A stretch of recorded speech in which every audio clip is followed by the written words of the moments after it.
Hey, so I just got this deck, the Starman Tarot. Now, usually I don't go crazy over like tarot decks like these. They have no astrological content. They are not, um, they're not by any known, what would I say? They're not by any known orders or anything. They are just simply an artist's rendition of the occultist kind of information that Bowie was trying to transmit through his album art. And I wanted to show you because it's actually quite interesting. Um, there's some things that just pop out to me about these cards, and I don't want them to, but they absolutely do. So I'm gonna show you on Live Me or whatever, some of these things that popped out to me. Um, and you're going to kind of freak out a little bit. So I'll show you the card and then I'll tell you what I see in it. Maybe we can have a discussion.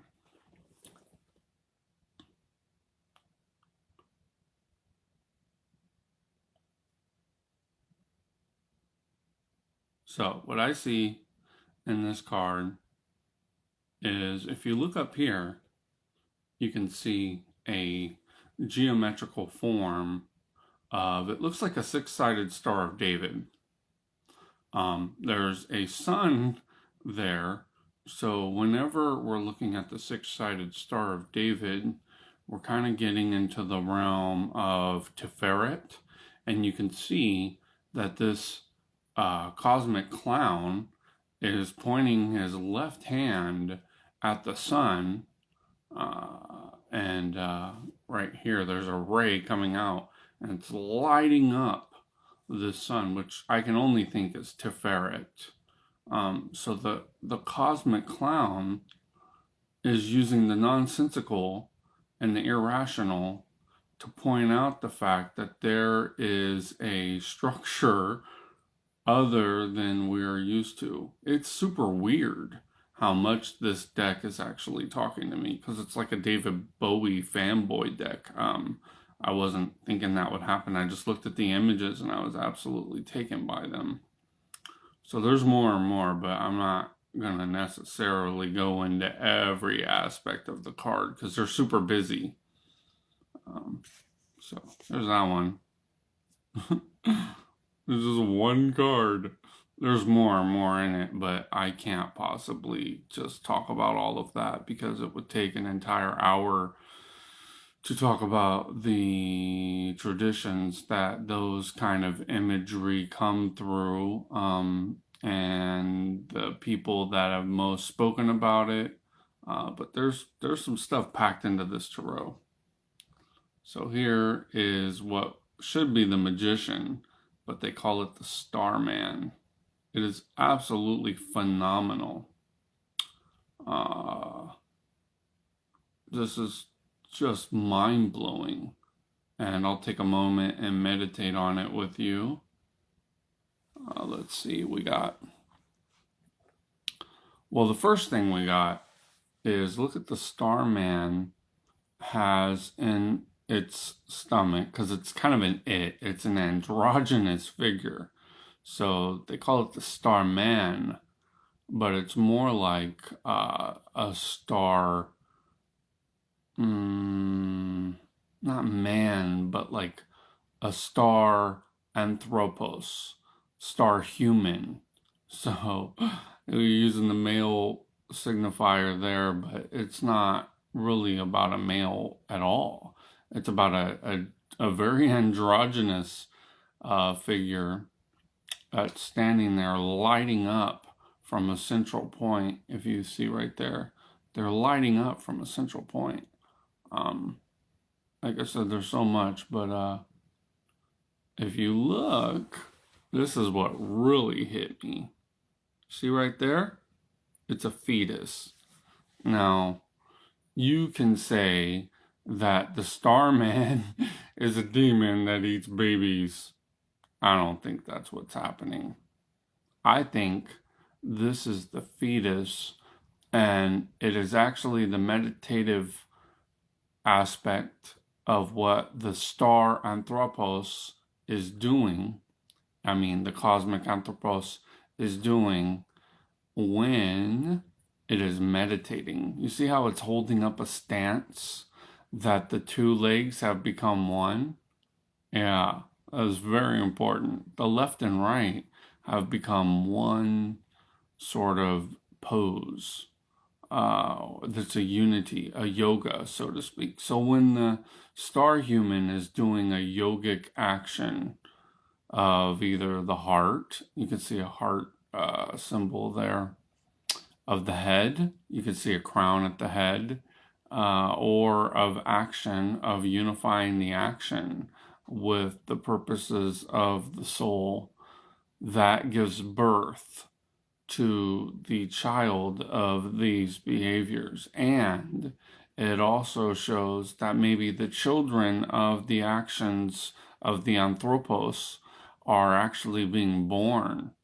But since we can only see in a human form, we cannot see the anthropos in the womb of the androgynous parent. That's why I'll say that. So there's a lot in this deck. That's 2 cards. Check this one out. This is the High Priestess. And it goes on and on. Every one of these images is extremely busy, complicated, like this. I haven't had a chance to sit there and just do hours of meditation on the deck. I just bought it today. So I'll show you most of these cards, but they are phenomenal. Notice the High Priestess, which is the force of life. I'll tell you, from the central pillar, the force of life is, there's so much green in it. Now we're looking at this nature-based force, this priestess of nature coming into our realm and showing us between these light rays that are flashing down. You can see internally she's lit up too. She's got lit up inside of all kinds of mandalic representations. So we're seeing a mural of some of the spiritual actions that are going on through the alchemy of using nature and law and geometry. So it's almost like Lady Alchemy in a sense. Powerful imagery. This whole thing is like this. Check that out. That's the Empress. Is that not the most gorgeous Empress ever? Not only is she in just gold. Now, Christine Payne-Taylor just recently told me that when there's a lot of red, that's a very unnatural. So I don't know. That's the most red I've seen in this deck. That is a lot of red background. So it's a supernatural Empress, a supernatural mother giving birth. I mean, there's so much. As you'll hear me say over and over, there is very, very busy action going on in this deck. Someone who was wise did it. I don't know how versed the artist, who is David DeAngelis, is in these topics, but they have to be able to reach this deeply into the iconography. So you're seeing the glare on the video. Sorry about that. You see there? That's a Sri Yantra. The Emperor is standing there in a pose. See how the solar plexus is lit up? The solar plexus area in this card is lit up, showing that an emperor is the enforcer of the law of the solar plexus. powerful stuff. I don't know if that's their intention. I haven't necessarily studied these things, but the suggestive nature of these cards. Check out the Hierophant. Now, what I see is a Hierophant on a throne, wherever that throne is, but look at the ship or the transcendental palace that the Hierophant is in. It is absolutely breathtaking. There's a lamb next to him. There's just on and on and on so much. There's lightning bolts coming out of the middle. If you see there, that is a grid, but it's a special kind of grid. You see the kind of grid that it's showing is a honeycomb grid, but it's in the 6-starred sense of Metatron's cube. So in the deep field of Metatron's cube, the priestly arts are in the Metatron-like area of emanating a Metatron aspect. There's an actual card with this field on it. I won't show that necessarily to you right now. Here's the Lovers. And the Minor Arcana is not anything different than the Major Arcana. That's what I really like about this deck. I just got it. It's not esoteric, but it's highly occult. You can see a little bit of drippings from the Lovers.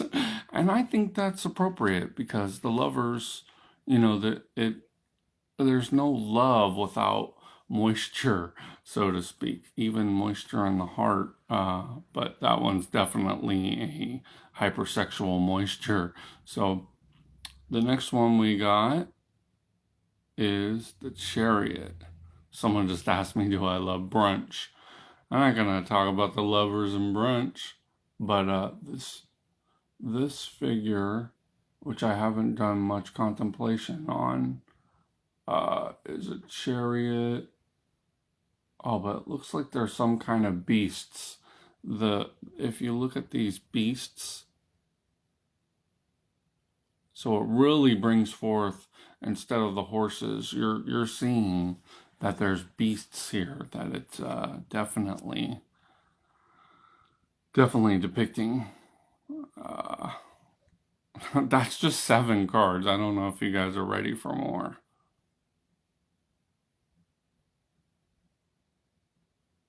That's Strength.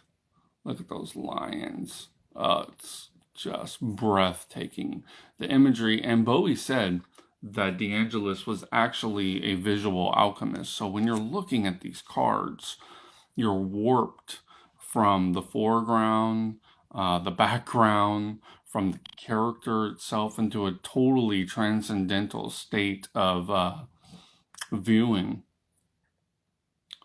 And I don't know how much I can spend on every one of these because this is supposed to be the Hierophant, but it's called the Alien. I really like how the soul is seen as an alien for those who are not used to going deeply within, experiencing silence, maybe even socially, interpersonally, and also internally. The soul is an alien. That is a very interesting concept. We constantly in our lives are being bombarded, especially I think next month there's like a 51, Area 51. They're going to it because, you know, everybody wants to prove there's aliens. And yet nobody has really focused on the deep alienation that the soul and spirit has taken as it's been subjected to our modern way of living. So just extremely, and I mean there's some Bowie in it, so if you're a Bowie fan, you gotta love it. I'm not so much a Bowie fan, but I do like this like transcendental, very trippy art, and it's out of this world. I haven't seen stuff like this before. You know, this level of detail with these trippy images. It's almost like watching the old Beyond the Mind's Eye, but you're not looking at geometrical manipulations. You're looking at almost an immersion method with very real sensorium that you're used to having. I mean, we're used to looking at people and arms and justice. It's so beautiful. One side is the heart, one side is the brain. So it's measuring out the balance between the brain and the heart. It's just breathtakingly beautiful in ideology, and it's actual art. These are just fantastic. Look at the hangman. So you got the hangman with all this alien writing behind. It's probably language, and these are on the back of the cards too. It's an alien formation of writing. They say, I don't know, DeAngelis is probably crazy, but so awesomely crazy. Like, this is the cool kind of crazy to have this kind of imagery. Because now a lot of you may not know, but I am very versed in esotericism. So there's a way that these images play on us that breaks up what's known as the concretization or the solidification of matter. Rudolf Steiner, his entire philosophy, I just downloaded a doctoral thesis by Dr. Adrian Anderson, and I've got to remember everything, and he said that Steiner's entire focus was changing the epistemology of the early 1800s in Kantian metaphysics back to a sort of, not Rosicrucian, but a spiritual way of perceiving the world around us. This is, what card is this? Temperance. God, it's just, if you look at it, I mean, I'm giving you a chance to look at it because there's so much. I mean, just from the little bitty geometrical symbols on it. That's the Star of David, by the way, if you don't see it, right there at the bottom where my finger is. Or not the Star of David, that's the Metatron's cube. And inside it are the Platonic solids, and you see that temperance is just, I said it again, breathtaking. Mind-boggling. I didn't think I would have this much fun staring at these cards. It's without having to take any drugs. You're doing something when you look at stuff like this. I'll share it with you. It's called moving the assemblage point. In deep Nagul spirituality, which is the spiritual tradition that Carlos Castaneda was introduced to by Don Juan, the Toltec spirituality, they believe that we are focused with our eyes and through our whole sensorium, a sense of like missile lock. We're locking on to objects and we go, that's a this, that's a this, that's a this, that's a that. They call that the attention. Well, of course, I mean, everybody knows that's what we do. We look at things and we distinguish them from other things and we pay attention to them, and lightning fast, we make representations in our mind about them. But when you see something like this, and this is part of Joseph Campbell's work too, when you're in a foreign land that you've never been in before, even mentally, and you're looking at images that you've never looked at before, it forces you to suspend disbelief in the realm of the spirit. The spirit, as Carl Jung would talk about, the spirit of the times is all about utility, purpose, use, and the values of our measurable natures and everything. It's about putting things in forms and boxes and little bitty boxes, basically conceptual boxes too, and not allowing anything in or out of those boxes. These pictures do something totally different. They force you to have what the Toltecs called the second attention. The second attention, they believe, you're so lucky to hear this, they believe that on the back of your spine, so to speak, is like a lock. And on that lock, it's been preset based on your belief structure, your epistemology, your ontology, and that is what forces us to have beliefs. It's the law that I was talking about, the law of the solar plexus that goes, whammo, this is something that makes sense, it's congruent, it's honest, it's true. So it allows us to sort of move into that field with certainty. And we're able to put our being into it and be able to put energy into it, so on and so forth. When we look at images like this, we're looking at what's called the second, well, what I think is probably called the second attention.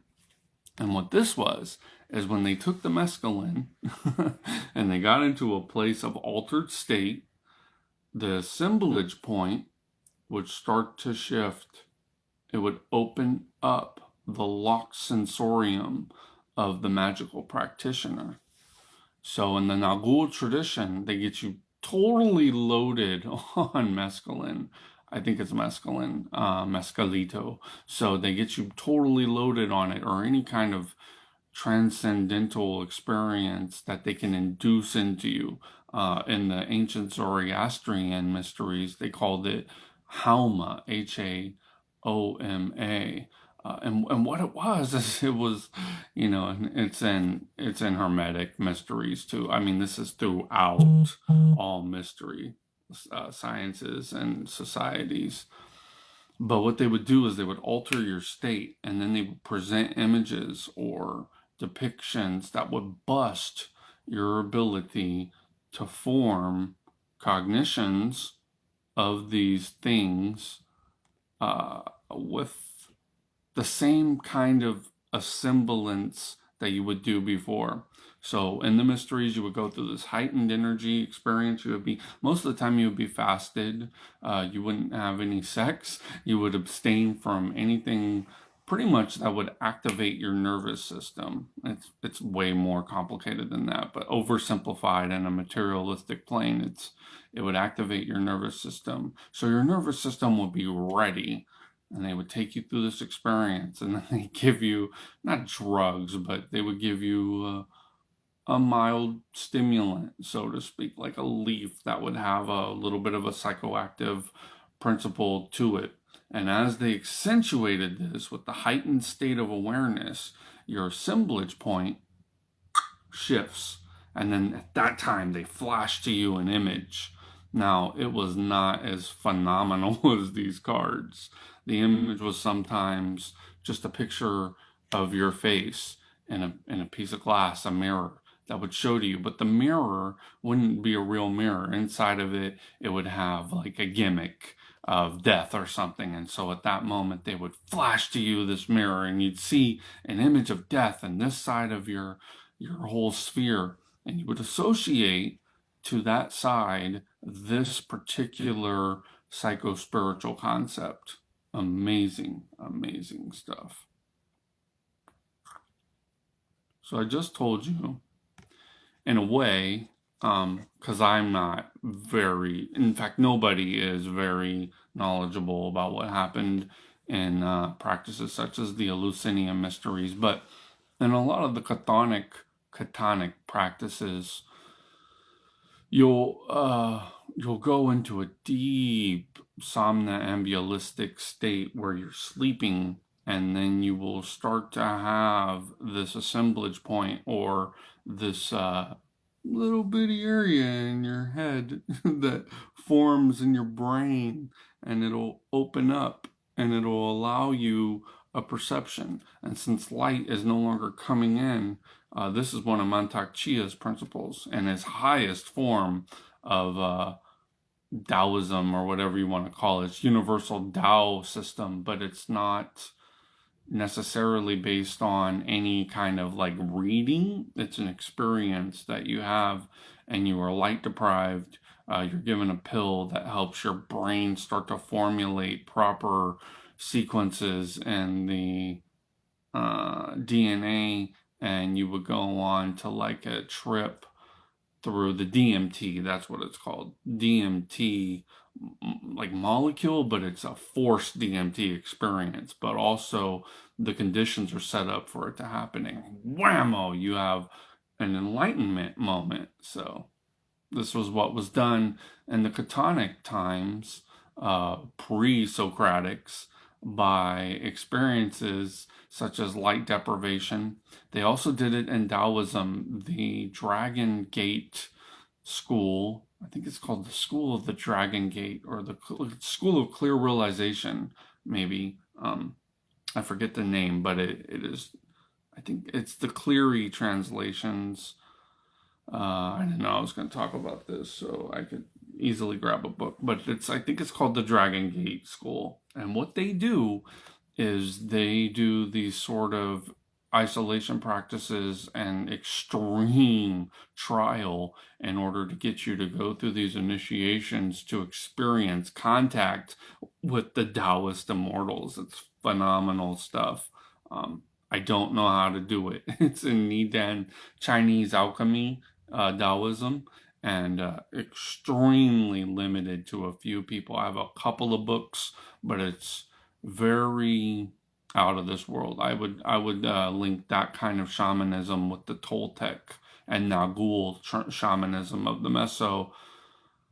Mesoamericans and the Mexican Americans. Not even really America, it's South America, but the Meso area of knowledge, which recently I was talked to about by my teacher, Christine, and she said that there is an idea that consuming without any kind of offering back causes a sort of problem in the stream of consciousness that it's constantly taking in. So there's a technical term for it, which I don't know what it is, but it's like a black hole. It sucks everything out of the content. So to constantly keep the battery going, it's like we're on a constant charge cycle.